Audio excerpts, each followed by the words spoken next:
स्मृति ईरानी पर जाहिर बात है चर्चा होगी, लेकिन प्रकाश जी, ये सबसे महत्वपूर्ण जिस पे विजय जी फोकस कर रहे हैं कि अमित मालवीय का एग्जिट या दीपक मस्के को लाना, उसकी भी एक स्टोरी है कि वो छत्तीसगढ़ में अभी काम कर रहे हैं, राज्य मंत्री का दर्जा उनको है।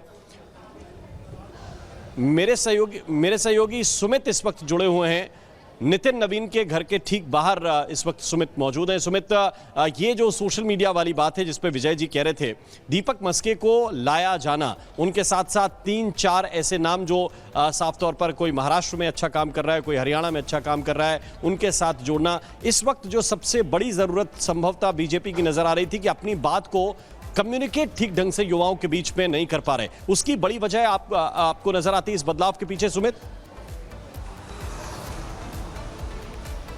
देखिए, बिल्कुल 3 बड़ी वजह इसमें हम देख सकते हैं। सोशल मीडिया की टीम में जो बड़ा बदलाव किया गया है, अमित मालवीय को हटाकर दीपक मस्के को लाना, मतलब साफ है कि हाल के दिनों में जिस तरह से जेनजी से कम्युनिकेट करने में दिक्कत हुई, जेनजी कुछ और बोल रहा था, कुछ और भाषा बोल रहा था, उसकी अलग भाषा है, आप उससे प्रॉपर कम्युनिकेट नहीं कर पा रहे हैं या फिर रील्स के ज़रिए भी आप वो उन तक नहीं पहुंच पा रहे थे।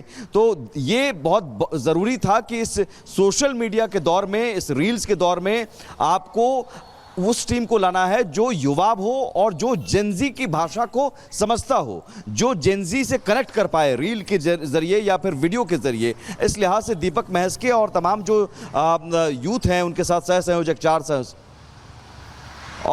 सह संयोजक जो हैं, वो ज़रूर उनकी उम्र आप देखिए 30 से 35 साल या उससे भी कम, यानी साफ तौर पर जेनजी से कनेक्ट करने की भाषा को समझते हैं। और विजय त्रिवेदी जी भी हमारे साथ लगातार बने हुए हैं।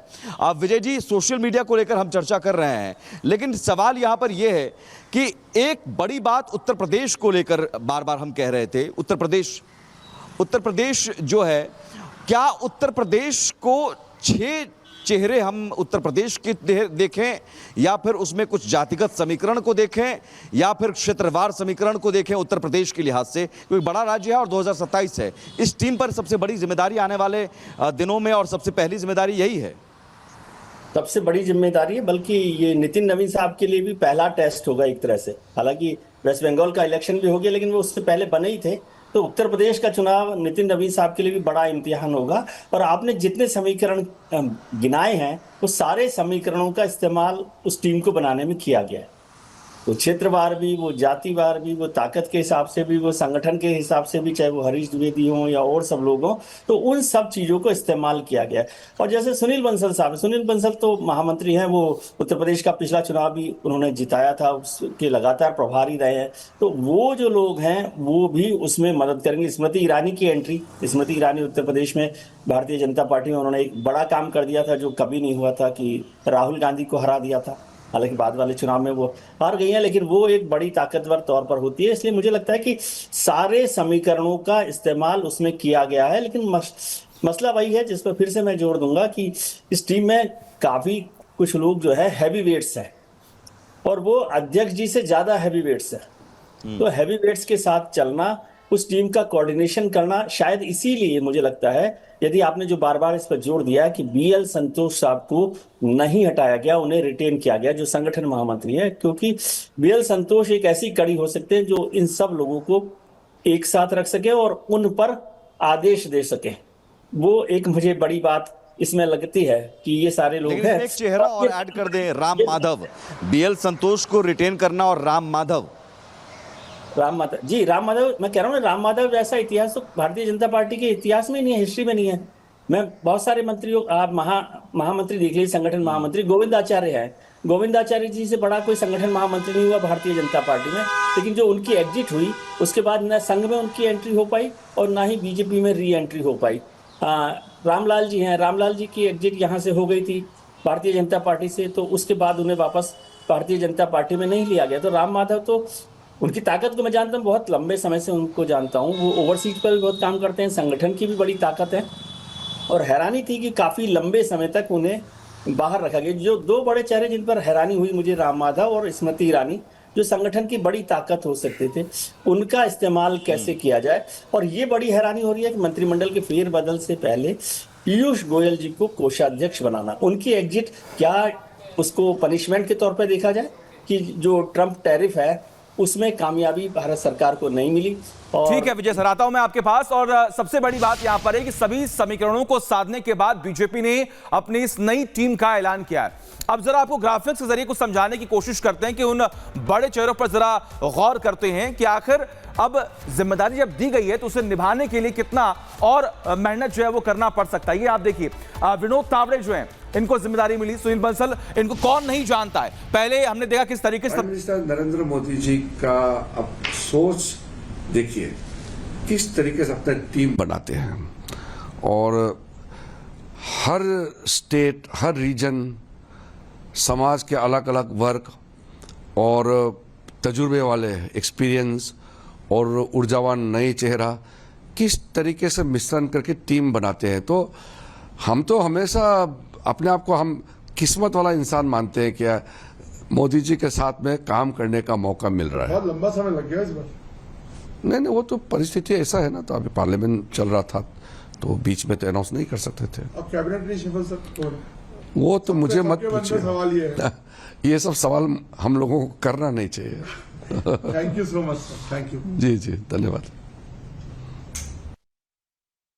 किस तरीके की तमाम प्रतिक्रियाएं जो हैं वो सामने आ रही हैं। और आपने सुना किरेन रिजिजू कह रहे हैं कि वो काफी लकी हैं कि उनको पीएम नरेंद्र मोदी के साथ काम करने का मौका जो है वो मिल रहा है। लेकिन सबसे बड़ी बात यहां पर यह है कि जो इस नई टीम का ऐलान हुआ है, तमाम चर्चाएं इसी बात की ओर है कि जो नई जिम्मेदारी सौंपी गई, कुछ ऐसे नाम हैं जिन्हें रिपीट तो किया गया है, लेकिन कुछ ऐसे भी नाम है जिनको नई जिम्मेदारी दी गई है और उन सब पर अब सबकी नजरें टिकी हैं कि आने वाले वक्त में आखिर वो किस तरीके से कोऑर्डिनेट करते हैं, किस तरीके से अपनी बात लोगों तक पहुंचाते हैं। और सबसे बड़ी बात कि इस पार्टी यानी कि देश की सबसे बड़ी पार्टी को किस तरीके से वो इकट्ठा करके रखते हैं। सुमित लगातार बने हुए हैं हमारे साथ, पीयूष भी लगातार बने हुए हैं और प्रकाश भी लगातार बने हुए हैं, विजय सर भी लगातार बने हुए हैं। प्रकाश जी, इन सब से अगर हम देखें तो दो राज्य जिनको लेकर तमाम चर्चाएं इस वक्त ज्यादा हो रही हैं, उत्तर प्रदेश और राजस्थान।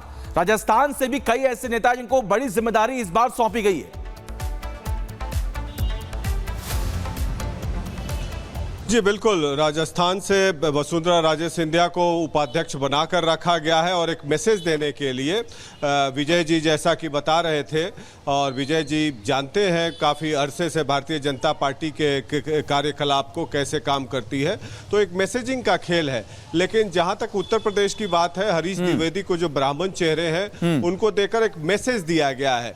ब्राह्मणों की बहुतायत है वहां पर, और सबसे बड़ी बात कि सबसे बड़े चेहरे उत्तर प्रदेश में आज भी हैं तो योगी आदित्यनाथ हैं, चुनाव उन्हीं के दम पर लड़ा जाएगा और ये मैसेज का खेल तो चलता ही रहेगा। अगर आपका चेहरा बड़ा ना हो तो कोई मैसेज कुछ काम नहीं आता है, सारे इक्वेशंस खत्म हो जाते हैं। बहरहाल महिलाओं को बड़ी तादाद में रिप्रेजेंटेशन देकर भारतीय जनता पार्टी ने महिला रिजर्वेशन बिल पर एक साफ मैसेज और संकेत दिया है कि महिला रिजर्वेशन बिल को लेकर वो लोग कितने सीरियस हैं।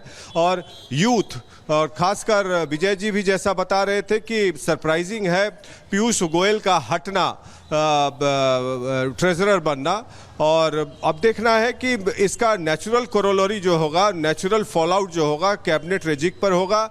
और आगे आने वाले दिनों में प्रधानमंत्री नरेंद्र मोदी किस कदर युवा जोश, युवा एनर्जी और अन्य लोगों को जो टैलेंट पूल है उसमें से कैसे समावेश करते हैं, क्योंकि मेन तो पार्टी संगठन, जो संगठन के लोग होते हैं वो पर्दे के पीछे से काम करते हैं। इनमें से बहुत सारे ऐसे लोग हैं जिनको मैं जान रहा हूं, पिछले कई वर्षों से राज्य स्तर पर काम करते आए हैं और अब सेक्रेटरीज बने हैं और अच्छा काम करते हैं। तो वो लोग नए जोश के साथ हो सकता है पार्टी के लिए बड़ा काम कर देंगे, लेकिन सरकार स्तर पर जो प्रोग्राम, पॉलिसीज को इम्प्लीमेंट करना, एग्जीक्यूट करना, पॉलिसीज को कंसीव करना और डिलीवर करना ग्राउंड पर, वो टैलेंट पूल किस तरीके से बदलाव होता है वो देखने वाली बात है।